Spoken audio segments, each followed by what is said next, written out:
think before I start, because it relates to what I'm going to do. Today, Buckminster Fuller and Oscar Hammerstein II would have been 131 years old. They were both born on this day in 1895. Are you familiar with Buckminster Fuller and Oscar Hammerstein II? Okay. So when Joe asked me to do this, and then I looked at the date, I realized it was Bucky's birthday, and then didn't know it was Oscar's birthday as well. And to me, it really made sense. These two American people that believed in making small things that would affect larger systems. Oscar lyrics and songs, and Buckminster Fuller, you know, he made maybe large things like geodesic domes, but the ideas were small. And he was obsessed with this idea of the trim tab, which is on a rudder on a ship. There's a small piece on that rudder that's really small, and when that moves, it changes the whole pressure of the water, which makes the rudder change differently, and then a giant ship moves. So both of these people believed in these small things that could affect a large system or object. Oscar Hammerstein obviously changed musical theater. We have Sondheim because of him, thank God. And Buckminster Fuller, you know, for me, his idea of that he articulated the idea of synergy is a massive thing. So I took a bunch of interviews of these people, these two guys, and cut them up, as well as like a bunch of versions of Old Man River, which is Oscar Hammerstein's kind of probably most famous lyric, and made something called Old Man Trim Tab, and it's a tape collage. So it's meant to be loud. If it's too loud, just tell me. So I'll get going here.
Possible for me to have a chair brought out.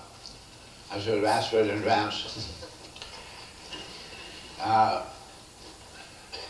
think I'll think better if I'm sitting down. Are there any of you present who do not see the sun going down in the evening? Please show your hands. You've had 500 years. You've known the sun is not going down for 500 years. What are you doing in your educational system about coordinating your senses with your information? Keep on saying it's very practical to say sunrise and sunset. Simply rather good poetry, but keep continually starting your kids off with misinformation. And human mind having capability to discover that which is eternal. I became very intrigued then by the idea of what we call behaviors of whole systems, like the planetary systems, solar system, in which the behavior of the whole is not explained by the behavior of any of the parts considered only separately. So we call that synergetic. So I began to think about the universe in those kind of terms of saying human beings ain't being born naked, helpless, ignorant, but hungry, thirsty, curious, driven to make moves, hungry, trying out this, and somebody eats a berry and they die. For then 1,000 years that tribe said nobody can eat berries. Then suddenly discovered some berries you can eat, some you couldn't. And nature didn't have any manual, operating manual. She could perfectly well have had green safe to eat and red dangerous to eat if she wanted to, but she didn't do it that way. She deliberately forced us to learn by trial and error. That seemed to be a deliberate part of the design. So that we've had to make an incredible number of mistakes in those 3 million years or more. So that the money game is going to go out completely. It's going to be a mess. But what will happen is we'll all get onto what is the accounting system of the universe? It's energy. Energy and time. It's energy. Energy and time. It's energy. Energy and time. Energy and time. And nothing else. So we're going to get on energy time. So the minute we get on the same grid, it's going to be very, very easy to really have the fractionating of whatever we need to do. The way of accounting can be done this way, absolutely beautifully. This is a man who thinks with his heart. His heart is not always wise. This is a man who stumbles and falls, but this is a man who tries. This is a man you'll forgive and help and protect as long as you live. He will not always say what you would have him say, but now and then he'll say something wonderful. The feeling I get is the following. I find that humanity using the words up and down, which have no real meaning. Up and down were invented to accommodate the misconception that our world was a flat plane going to infinity. Maybe it is. We always have friends all around the world today, and we know that they're not upside down. That the words upside down have absolutely no meaning. There is no up in the universe. There's no direction called up. I don't care. Our Earth is continually revolving. So there's no up and down in the universe. So what are the right words to use? And the aviators learned to say long ago, you come in for landing, you go out instead of up and down. So in and out and around are the right words of direction. And in, you can point, in is always pointable. You can point, you can go into the moon or into the Earth or into Mars. This bores me. Out is any direction. You go in through the Earth and come out on the other side. Out is any direction. We begin to use the words in and out instead of up and down.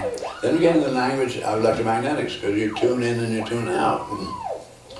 This begins to get you in another way of looking at it, because in the old world of up and down, you had things and you had space. When I get into the electromagnetic world, there's no such thing as space. I simply have what I have tuned in now, and that's what we're conscious of, and I can tune it out and bring it back in again. Otherwise, we can get quite a different idea of phenomenon what life and death may be. Whether it really has something to do with tuning, and not to do with ups and downs and in and out. And it is to do with tuning in and tuning out. But when you tune out, doesn't mean it's dead.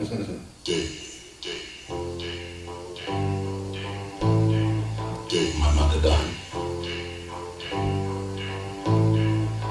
My mother done. My mother done.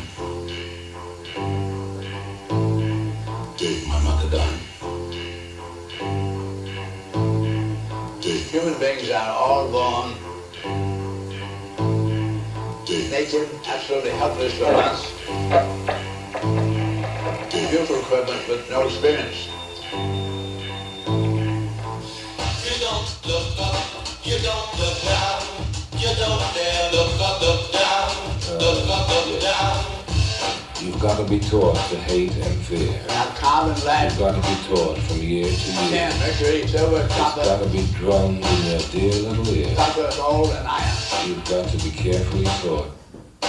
You've got to be taught to be afraid of people whose eyes are oddly made, hungry, thirsty, and people whose skin is a different shade. curious, You've got to be carefully taught. driven to make moves, You've got to be taught before it's too late. time from time to Before time, you are 6 or 7 time or from 8. time to time. You know, on the city, you know, one of the shots, ignorance from not just said, ignorance till the judgment day.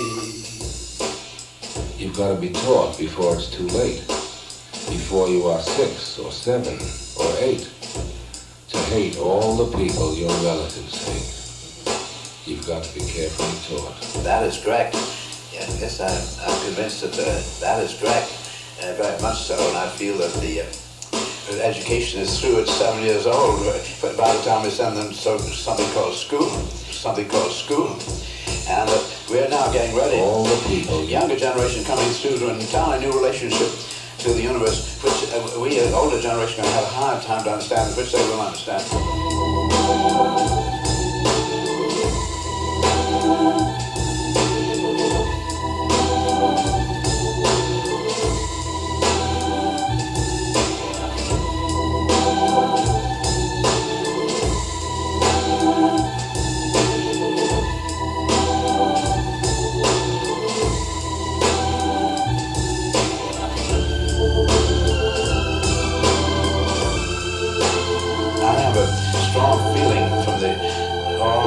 That man is about to emerge into so completely a new relationship with the universe that the older generations will be very, very ill prepared for this extraordinary new relationship of total humanity. Oh, just be yourself, that's all.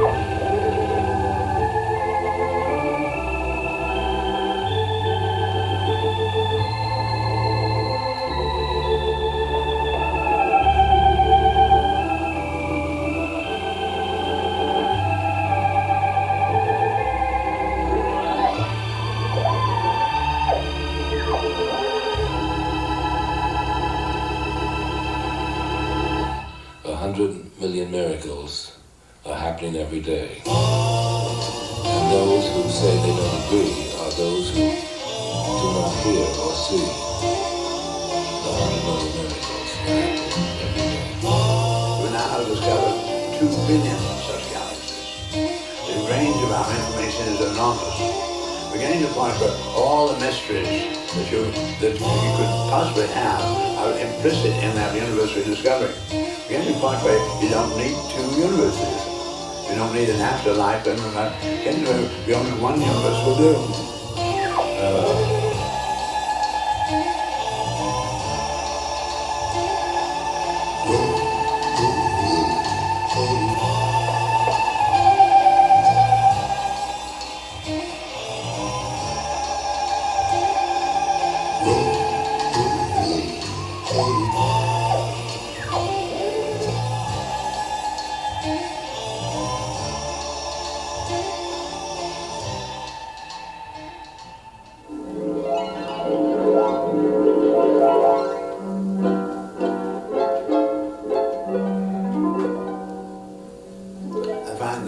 Transition going on in the general thinking and drive of humanity at large, even great businesses and so forth, where they used to be completely concerned with owning the land, which is considered to be wealth, and owning the machinery or the mines.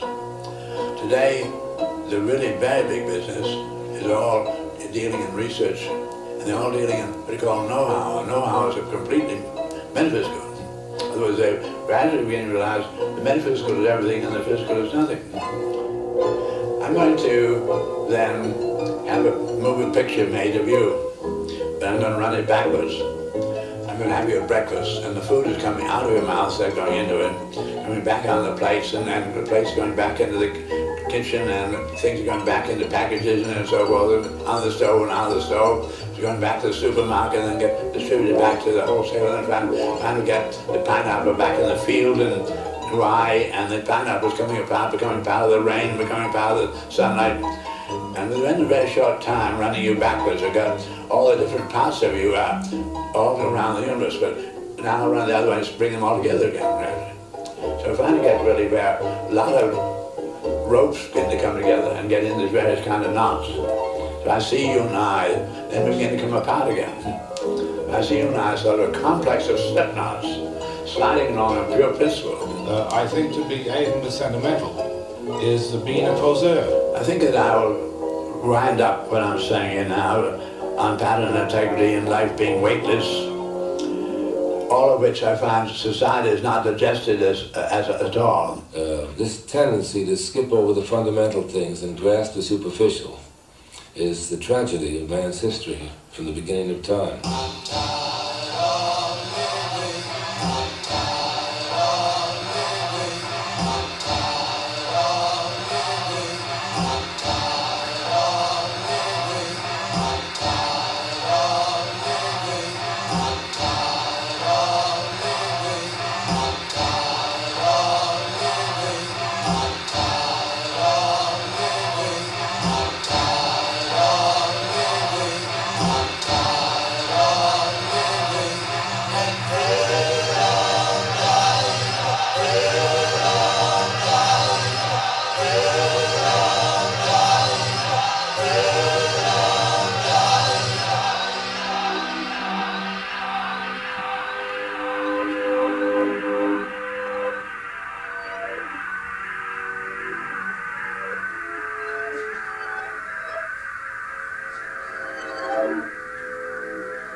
A bell is no bell until you ring it. So, say if we do make it on a planet, I know we have the option, it's going to be by virtue of the fact that the youth loves truth, and the youth abhors all hypocrisy. The youth loves truth. So there's going to be love of truth, of youth. We may make it. Thank you. You're religious, all right. I'm worried about time. I'm trying to think how to get everything I really need to get to in the shortest numbers of minutes. Anyway, I mainly just wanted to give you a sense of very swift. Oh no! Sorry. One more.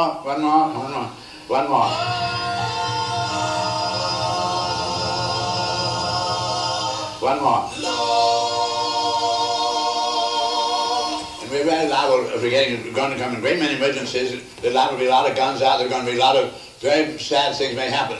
I want you to all remember, I'm able to tell you around the world, I've been speaking to people all responding as you did just then. It's very important for me to be able to tell you that this is apparently speaking pretty much the way humanity around the world will feel is reasonable to carry on. Thank you.